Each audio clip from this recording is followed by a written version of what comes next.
right, so continuing on in stewardship, let's talk about how do we steward our time as believers. So God's given us all the same amount of time. The world was created in 6 days. I believe it was 6 24-hour days, literal 24-hour days. We still have those same 24-hour days. Nobody has 25 hours in a day. Nobody's got 26, 30 hours, whatever. Got 24 hours, man. And time management is where it's at. If there's anything that we need to teach more of, it's practically speaking, pragmatics here. It's time management. It's so difficult. When I get the opportunity to mentor a younger man in ministry, that's one of the areas I spend a lot of time on. Is how do you manage your time? Because what I see is guys that have a lot of zeal and a lot of passion, but cannot manage their time well. Poor time management will ruin your ministry as a pastor. If you're a student, it'll ruin your chances at a degree. If you're whatever it is in whatever field, if you can't juggle the classes and juggle the workload and get the work done, it's going to eat you up. And I don't know of too many career fields or choices that's going to change in. So what do you do with your time? For me, one of the really helpful things is some kind of way of recording my time and what I do with it. I jot down through my week. I jot down things that I do. So I spend some time making videos with you. I'm going to write that down. Right. And I'm going to look back through that at the end of the week and say, wow, I didn't do anything this week, or I did a lot this week, or whatever. And the same thing could be true with what's the app? The iPhone's got the screen report. Yep. Or something like that. Yep. Screen time, yeah. Every mine comes on Sunday mornings. I get a little message that shows me how long I was on each app in my phone or social media or whatever. Just balancing that time and more than balancing it, managing it. Yeah. Making you become, and maybe this is the key. You have to rule the time. The time can't rule you. Right? Some of us live in such a way that we are just pressing in, trying to get everything done at the last minute. But the time, you have to manage the calendar, manage the schedule. Some people don't like living by schedule. That's fine. If you can pull that off, great. I can't. I've got to know I've got 2 hours for this, and at 2 hours I've got to quit. I've got to know when to quit. Speaking of time management, and I'll let you say something. Speaking of time management, I got to manage time on Sunday mornings, right? If you're one of these that says, well, I don't worry about a schedule. Well, let's talk at 12 o'clock on Sunday morning, and let's see if you still believe that, because you're wanting a schedule on Sunday. And even if you say you don't, at 12 o'clock, you're going to look at your watch and you're going to look back up at me, and I'm going to know what that means. Okay? I don't even need a clock back there. I can read your face and know what time it is. Okay? That's time management, man. All right, so let's talk time management with scheduling, so that we make sure that we're using our time wisely as God has placed different things in our lives. That we need to focus our time and attention on. Talk about redeeming the time. Yeah, I think Jonathan Edwards, 18th century American theologian, New England, he spoke a lot about redeeming the time, and that is something that we have to manage very well. We have got to buy back the time. That's what redeem means. So when there's wasted time on my calendar or my schedule, I've got to get that back. So for me, here's a couple of ways that I do that. Right? I don't leave the house without a book. Okay, so if I'm going somewhere, if I'm going to the doctor's office, if I'm going out with my family, and there's a chance that my wife's going to want to stop by the grocery store, I'm going to have a book in the car. I'm either going to have a physical book in the car, I'm going to have something on my phone that I can look at. so that in that 10 minutes while she's run in to the grocery store and the kids are napping in the back, hopefully, I can open a book for a few minutes and knock out a couple of pages. Yeah.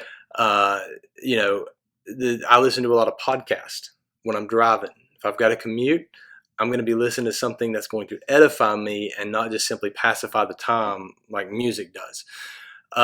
So those are, you know, scripture memory in those down moments. I take redeeming the time as basically whatever downtime that there is in my day, I want to not fill that with wasted stuff, which is what my temptation is. My temptation is to go to Facebook. Right. And that's a waste. The endless scroll, yeah. Yeah, the endless scroll. There was a report came out, I want to say 2015. There was a guy that worked for Google, and he was basically a researcher, and he studied what it took for people for if you're an app developer, how do you get somebody to open your app?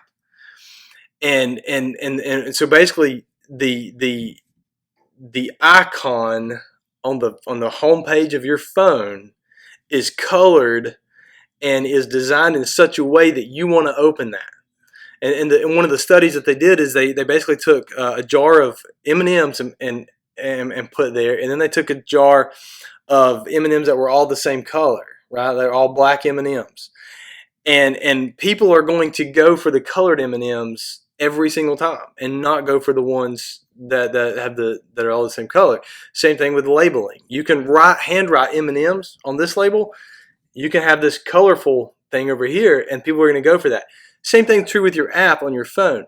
So one of the things that he suggested, and I did this and it helped me for a really long time, is I took all of my apps and put them in folders and moved them off onto other pages so that they're not on my homepage. My homepage has like the top 3 that I actually need on it. Yeah.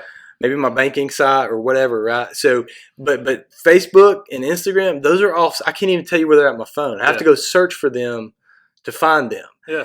And that way, when I open my phone, I don't see that app, and I'm not just opening it because I'm opening it. Right. So those are ways that we redeem the time, and those are little tricks. It's very pragmatic, but we got to manage that, man. So before pandemic, I used to try to make sure, like, I've got to eat breakfast, I've got to eat lunch, I've got to eat dinner. So I tried to redeem the time with trying, if someone wanted to meet or something, instead of trying to steal time from something else, hey, let's sit down and have a meal together. I've got these blocks already kind of already built into my schedule, and that would allow us to sit and have a conversation. Same thing with driving. Like you talked about driving, you listen to a podcast. Sometimes I would pick up the phone and talk on the phone. Like, hey, I got a 10-minute window. I've got 10 minutes I can catch up with somebody. Yep. Again, just really practical ways on trying to redeem the time or steal the time, so that it's valuable. That it has.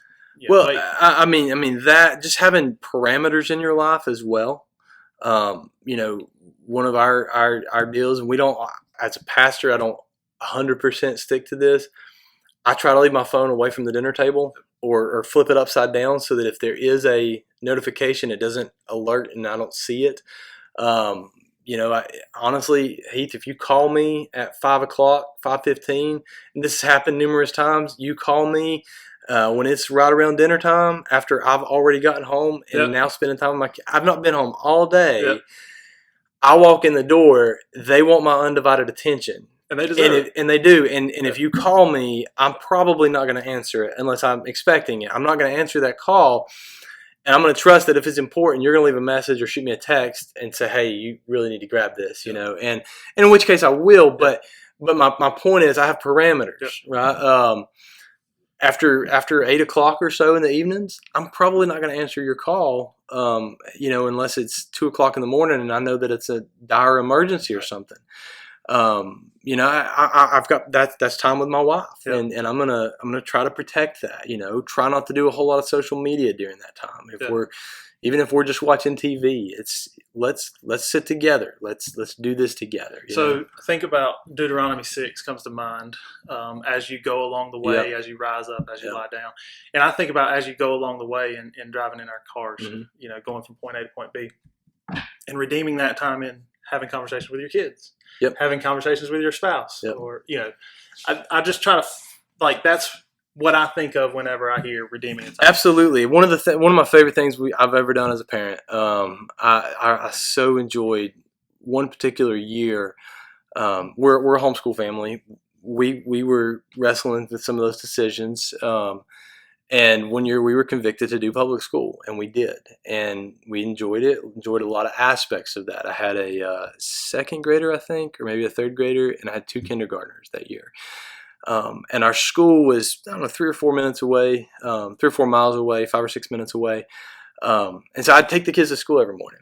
And so what we would do that year, I happened to be preaching through the 10 Commandments that year. And so, or that fall. And so my kids would recite the 10 Commandments. And sometimes it was, you say one, then you say one, then you say one, then you say one. And I would jump in there. Sometimes it was, now you say all 10, you say all 10. We had fun with it. We had prayer time. They would close their eyes. I didn't, safety reasons. But we would pray for our day at school. We'd pray for kids in the school, pray for the teachers at school. We would do scripture memory during that time. I would squeeze. So instead of saying those 6 minutes of that drive, we're not just going to listen to some talk show host that's probably speaking immoral whatever in front of my kids. Like, we're not just going to stare out the window. We always waved at the billy goat as we drove by, but we're going to redeem this time, and I'm going to disciple my kids in it, man. And that was one of the best years. I took the kids to school most of the time, and I just cherish. I look back, man, I miss those 5 or 6 minute drives. They were fantastic for us. And those are the times your kids are going to remember.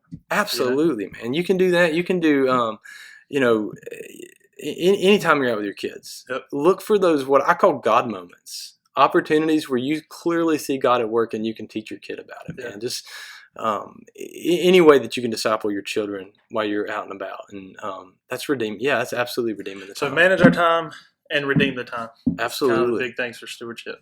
Yeah, and I'll throw in the idea of use your time. Yeah. Let's talk about that for just a quick sec. I know we're late, but use your time.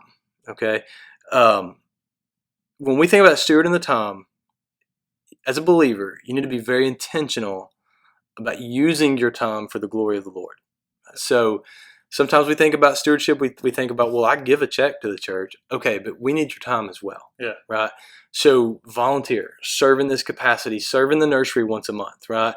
Change diapers once a month. Give us that hour. We like, and by us, I mean, right, the big C church. Like, give the Lord your time through the local church. And so manage the time, steward the time, and use your time for the glory of the Lord. And you just made me think of something. Managing our time could also include managing rest. Absolutely. Day downtime. 7, man. Yeah, day 7, dude. Yeah, you gotta manage that. If you're burning both ends of the candle, you're not stewarding your time well. If your body is in a rapid decline because of being overworked. If you're working 7 days a week, 4 or 5 straight weeks, literally not taking a day off. If you're, I don't think we can talk about the Sabbath and the Lord's Day and all that stuff later. I'm not getting legalistic on what rest looks like, but you got to unwind, you got to de-stress, you need a hobby, you need some time, One of the things that we do, we try to live by this. I picked this up several years ago in Bible college. We divert daily, which means at least once a day I need some time to myself. It might be 5 minutes, man. I might be locked in the closet somewhere, but I got to have 5 minutes to think. Divert daily, withdraw weekly. You need to once a week, a few minutes, get away, go for a run, go to the gym, do something. And then abandon annually. And so once a year, my wife and I, man, we try to get away. It's just me and her. No kids, nobody else, no phones, no work with us, no church with us. I'm not going to sit there and read ministry books the whole time. It's just me and her, and nobody else, man. Yeah. And that's at least once a year. That's good. So manage the time, use the time, redeem the time, and find Get some space rest. for rest. Get some rest. Awesome. Amen. Thank you. Good word, man.